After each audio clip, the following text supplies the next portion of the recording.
Hello ဟုတ်ကဲ့မိတ်ဆွေများအားလုံးမင်္ဂလာပါခင်ဗျာကျွန်တော်ခုတခါ Photoshop မှာကျွန်တော်အလွယ်ကူဆုံးနဲ့အမြန်ဆုံးပေါ့နော် effect တစ်ခုကျွန်တော်တို့အသုံးတက်မဲ့ effect တစ်ခုဘယ်လိုမျိုးလုပ်ကြမလဲဆိုတာကိုအတက်နိုင်ဆုံးလွယ်ကူကူနဲ့ရှင်းရှင်းလင်းလင်းနဲ့မြန်မြန်ဆန်ဆန်ဖြစ်အောင်ကျွန်တော်တင်ပြပေးချင်ပါတယ်ခင်ဗျာအဲ့ဒါကဘာလဲဆိုတော့ကျွန်တော်ကမီလီယံနေပုံစံမျိုးကိုPhotoshop ထဲမှာကျွန်တော်တို့ဘယ်လိုလုပ်ကြမလဲပေါ့အဲ့ဒါလည်းကျွန်တော်လုပ်ပြပါအဲ့တော့ကျွန်တော် Photoshop ထဲကိုသွားမယ် Photoshop ထဲမှာကျွန်တော်တို့ကဒီလိုမျိုးအဖက်တွေကိုတခြား website တွေကနေပြီးတော့လည်းကျွန်တော်တို့ကdownload ယူပြီးတော့လည်းအလွယ်တကူသုံးကြတယ်ပေါ့ပြီးတော့တခြား template တွေပါတယ်လည်းကိုယ့်ကိုလိုက်ရှာပြီးတော့အဲ့လိုမျိုး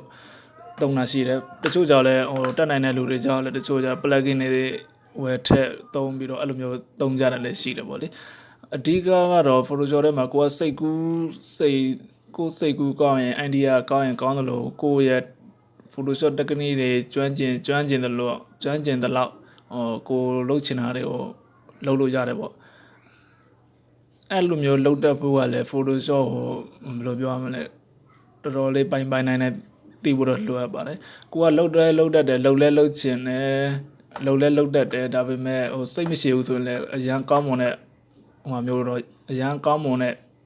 ပုံတစ်ခုတော့ထွက်လာမှာမဟုတ်ဘူးပေါ့နော်အဓိကတော့ကိုယ်စိတ်ရှည်ထားပြီးတော့ဒီဥစ္စာတွေလှုပ်ဆောင်မဲ့ဆိုရင်ကိုယ့်ရဲ့လှုပ်ထားတဲ့ဒီလိုမျိုး Photoshop နဲ့လှုပ်ထားတဲ့ပုံတွေကလည်းအဲ့လို website တွေမှာတင်ပြီးတော့သွားရောင်းလို့ရပါတယ်ပေါ့နော်အဲ့တော့ဟုတ်ပါပြီကျွန်တော်တို့အဲ့တော့ခုကျွန်တော်ပြောတဲ့အတိုင်းဒီ Photoshop ထဲမှာမီးတောက်တွေကိုကျွန်တော်တို့ဘယ်လိုလုပ်ကြမလဲဆိုတာကို Photoshop ထဲမှာလွယ်ကူဆုံးကျွန်တော်လုပ်ပြပေးလိုက်ပါတယ်အားလုံးပဲအကျိုးရှိမယ်လို့ထင်ပါတယ်စပြီးရုံးကလုံးမှဖြစ်တယ်ကျွန်တော်စာမျက်နှာတစ်ခုယူမယ်အဲ့တော့ကျွန်တော်က control i ကိုနှိပ်မယ်ကျွန်တော်တခုပြောချင်တာကအလုပ်တဲ့ Photoshop နဲ့အလုပ်လုပ်တဲ့အခါမှာပို့ပြီးတော့မြန်ဆန်နဲ့ပို့ပြီးတော့ရှင်းလင်းကိုယ့်ရဲ့ workspace ကိုရှင်းလင်းမြင်အောင်လို့ကျွန်တော်တို့ကလုပ်တာပဲ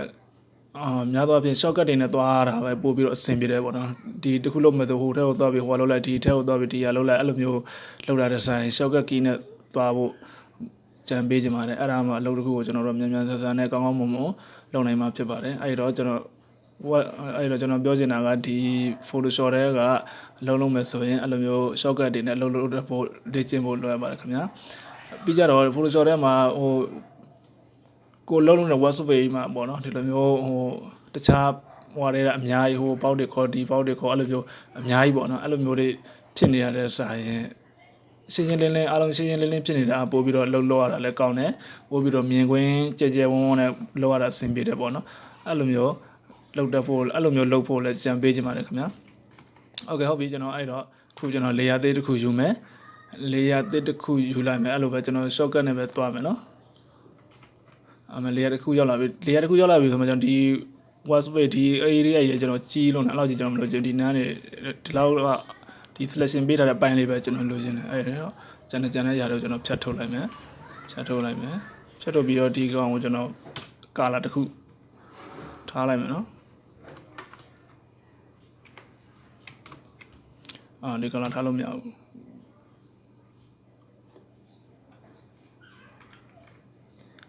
အမဲရောင်ထားမှအဆင်ပြေမယ်ကျွန်တော်မီးတောက်တွေဆိုတော့အဝါရောင်သွားထားလို့မရဘူးโอเคကျွန်တော်ဟုတ်ပြီကျွန်တော်ဒီမှာဘာစလုပ်မလဲဆိုတော့အရင်ဆုံးနောက်ထပ်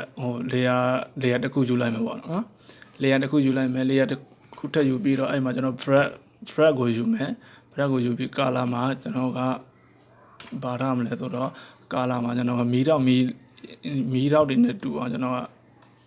အဲ့လိုလိမ်မော်ရောင်တောက်ဖြစ်အဲ့လိုမျိုးထားမှအဆင်ပြေမယ်လိမ်မော်ရောင်နဲ့အုတ်ခဲကျိုးရောင်ပုံစံမျိုးပေါ့အဲ့လိုမျိုးကျွန်တော်ထားပြဒီမှာကျွန်တော်အဲ့လိုမျိုးလိုက်ဆွဲမယ်ပေါ့နော် opacity ဒီမှာ opacity ကိုကျွန်တော်ပြထားမယ်ဒီ brush တစ်ခု2တစ်ခုကိုယူလိုက်တဲ့ဒီဘက်က2ပေါက်တယ်လေဒီ2တစ်ခုကိုကျွန်တော်တို့ယူလိုက်တဲ့အခါမှာဒီပေါ်မှာ option 2တွေကိုပြန်ပြီးတော့အသေးစိတ်ပြန်ပြီးတော့ကိုကြိုက်တယ်လို့ setting ချိန်လို့ရမယ်ဒါက2တွေရဲ့ option bar လို့ခေါ်ရတယ်အဲ့ option bar မှာကိုကြိုက်တယ်လို့သွားပြီး2တစ်ခုချင်းသေးရဲ့အစိပ်ပိုင်းနေကိုသွားပြီးတော့အဲ့လိုကိုကြိုက်တယ်လို့ချိန်ညှိပါဒီဥမာခု move 2ကိုယူမယ်ဆိုရင်တော့ဒါ move 2နဲ့ဆိုင်တဲ့ဟာတွေပေါ့ဒီမှာဆိုရင်တော့ အကွာဝေးအလဲစန္ဒာဘာညာချတာအဲ့လိုမျိုးလုပ်တဲ့ဟာတွေပေါ့ဒီမှာ selection ဆိုလဲသူ့ဟာနဲ့သူပတ်သက်တဲ့တူတစ်ခုယူလိုက်တာနဲ့ဒီ option မှာပြောင်းသွားမှာဗျာအဲ့တော့တခြားတူယူပြီးတော့အဲ့လိုမျိုးတူရဲ့အစိပ်ပိုင်းတွေကိုထပ်ပြီးဒီမှာပြင်လို့ရတယ်ပေါ့နော်โอเคဟုတ်ပြီကျွန်တော်ခုက brad 2ကိုယူမှာမလို့ b ကိုနှိပ်ပြီး b ကိုနှိပ်ပြီးတော့ကျွန်တော်ကဒီမှာဟိုဟာလုပ်မယ် brad နဲ့အဲ့လိုကျွန်တော်မီတော့ပုံစံလေးအတက်နိုင်ဆုံးပြောင်းလိုက်ဆွဲမယ်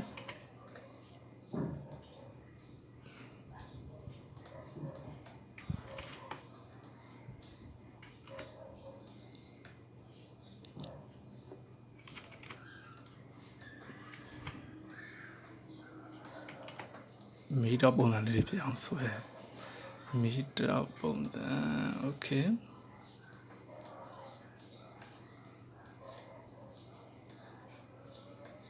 ပေါ့နော်ဒီလောက်ဆိုရပါမယ်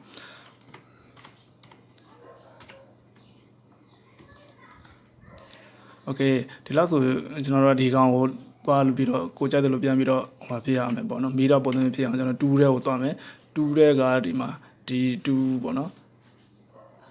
smooth 2ပါသူက smooth ဆိုတာကကျွန်တော်တို့ဟိုလောက်တာပေါ့အသားစကင်တွေပါတယ် photo retouch လုပ်တဲ့အခါမှာလဲသူကဒီကောင်နဲ့အသားရည်ချောမွေ့သွားအောင်သွားပြီးတော့ဟိုမျက်နှာမှာပဲချောမွေ့ဖြစ်သွားတော့လောက်လိုက်တာပေါ့ချောမွေ့တယ်ဆိုတော့လဲဘာပဲသူကလည်းဗလားလောက်တာပါပဲဝါအသားဝါသွားအဲ့လိုမျိုးလောက်လိုက်တဲ့ပုံစံမျိုးပဲအသားတွေမှာလည်းဒီမှာဒီ2နဲ့လောက်ကြလည်းရှိတယ်ပေါ့နော်အဲ့လိုမျိုးလောက်လို့လည်းရဒီမှာလည်း smooth 2ဆိုတဲ့အဲ့ဒီမှာကြည့်မီတော့လေးကိုကျွန်တော်ဆွဲလိုက်တာနဲ့ဒီကောင်လေးကိုဆွဲလိုက်တာနဲ့သူအဲ့လိုမျိုးအနားသားတွေဝါလာဗလားဖြစ်လာအဲ့ဒါကိုသူက smooth ဖြစ်လာတာလို့ပြောတာပေါ့နော်အဲ့တော့ကျွန်တော်ဒီမှာအဲ့ smooth 2ယူမယ်ယူပြီးတော့ကျွန်တော်အဲ့ smooth 2မှာဒီမှာကျန်တာတွေကိုကျွန်တော်လိုအပ်တယ်လို့ထပ်ပြီးချိန်မယ်သူရဲ့ temperature သူရဲ့ pressure ပေါ့နော်ဘယ်လောက်ထိကိုကဟိုဖြစ်နိုင်မလဲဒါဆိုရင်ကြည့်အဲ့လိုဆွဲလိုက်တာနဲ့အမှမီတော့ပုံစံမျိုးတွေပါလာမယ်โอเคဟုတ်ပြီဒီဟာကိုကျွန်တော်ဒီ site ကိုတော့ smooth site ကိုတော့ကိုကြိုက်တယ်လို့ချိန်ပြီးတော့ကျွန်တော်ဒီဟာကိုမီတော့ပုံစံနဲ့ပြောနေလို့အတွန့်လိန်လေးတွေလိုက်ဆွဲပါ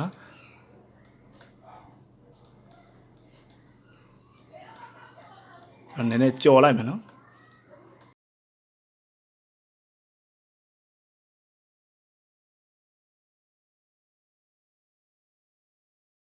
ဒီလောက်ဆိုရင်ဟို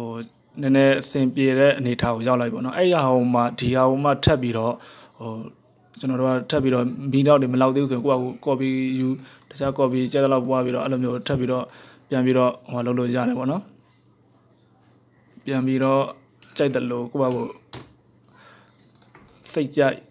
ထပ်ပြီးတော့လုပ်ပါလို့ကျွန်တော်ပြောချင်ပါတယ်ခုလောက်ဆိုရင်ဒါမီတော့အလွယ်ကူဆုံးတူးလေးတစ်ခုတည်းနဲ့ပဲဘယ်လိုမျိုးလုပ်သွားလဲဆိုတော့မေသူတို့မြင်တွေ့ရမှာဖြစ်ပါတယ်အဲ့ဒါဟိုမှာထပ်ပြီးတော့ကိုကြိုက်တဲ့လိုမျိုးဟိုထပ်ပြီးတော့လုပ်ပါဒီမှာဆိုရင်မီပုံစံလေးတွေပို့ပြီးတော့ပေါ်အောင်ကျွန်တော်လေးတစ်ခုထပ်ပေါ်အဲ့တော့ blend မှုတော့သွားပြီးဒီမှာဆိုရင် blend မှုတွေမှာဒါဆိုရင်ဒီမှာကြည့်ပုံစံတွေသူအမျိုးပြောင်းသွားလိမ့်မယ်ပေါ့နော်ဒီမှာကတခုပြောချင်တာကဒီမှာမီတော့ကိုလုပ်တဲ့အခါအယောင်ကတစ်မျိုးတည်းတော့မဟုတ်ဘူးလေသူကအဲ့လိုမျိုးဟိုအဝါနဲ့ဘာနဲ့အဲ့လိုမျိုးဒီခုမြင်ရတဲ့အတိုင်းပေါ့နော်အဲ့လိုမျိုးလေးတကယ်မီအယောင်စစ်ပုံစံမျိုးနဲ့ reality ဆန်းလိုချင်တယ်ဆိုရင်တော့အဲ့လိုမျိုးမီတော့ reality ဟာကိုကြည့်ပြီးတော့လောက်တာကောင်းတယ်ပေါ့နော်ဒီမှာဆိုရင် blend မှုထဲမှာသူကဒီမှာသူ group လေးနဲ့သူရှိတယ်ဒီမှာ group တစ်ခုဒီမှာ group တစ်ခုဒီမှာ group တစ်ခုအဲ့လို group တစ်ခုတစ်ခုချင်းစီရှိတယ်ဒီဟာလေးဆိုရင်သူကဟိုလောက်တော့ပို့ပြီးတော့ဘယ်လိုပြောလဲမှောင်တဲ့ပိုင်းကိုကျွန်တော်တို့ကသုံးကျင်ဒီဟာတွေကိုပုံနှစ်ခုပေါ့နော်မှောင်တဲ့ပိုင်းမှောင်ရင်းပိုင်းကိုအဲ့လိုမျိုးသုံးကျင်သူကိုသုံးတယ်ဒီကကျတော့လင်းတဲ့ပိုင်းကိုသူကသုံးတယ်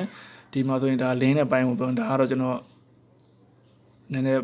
ဆက်ပြောပြတာပါနော်ဒီကလင်းတဲ့ပိုင်းကိုဒီကကျတော့ပို့ပြီးတော့ over ဖြစ်တဲ့ပိုင်းကိုဒီကဆိုရင်လည်းပို့ပြီးတော့အယောင်မီးနဲ့ပို့ပြီးတော့ဟိုဖြစ်လာအယောင်ရင့်လာမို့ပို့ပြီးတော့ over ဖြစ်လာတဲ့ group ပေါ့နော်အဲ့လိုမျိုးဒီကောင်ကျတော့under ပေါ့under မှုပေါ့ဘယ်လိုပြောမလဲ over လဲမဟုတ်ပါလဲမဟုတ်ကိုလိုချင်တဲ့လောက်လည်းမရောက်သူအဲ့လိုမျိုးပုံစံမျိုးရှိဘူးဒီမှာ saturation ဟူအဲ့လိုမျိုးသူက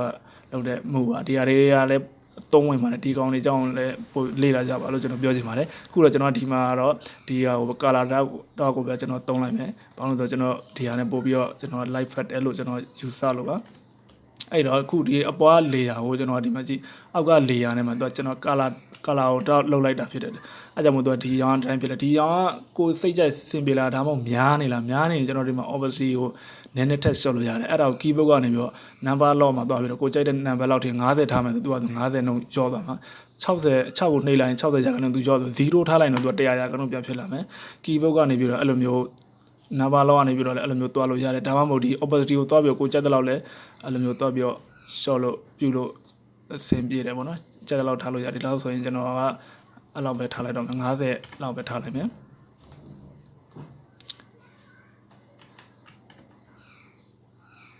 โอเคခုနကကျွန်တော်ပြောသလိုစောစောတော့ငါကျွန်တော်ပြောခဲ့သလိုပဲကိုစိတ်ကြိုက်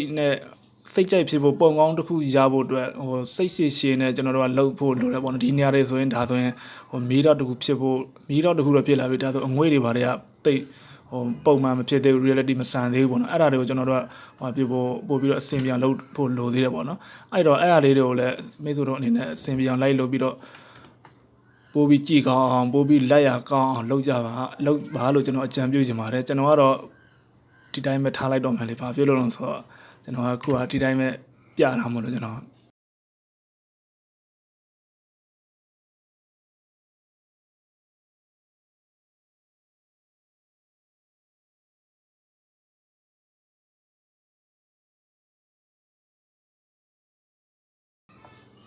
ကိုစိတ်ကြိုက်နဲ့စိတ်ရှည်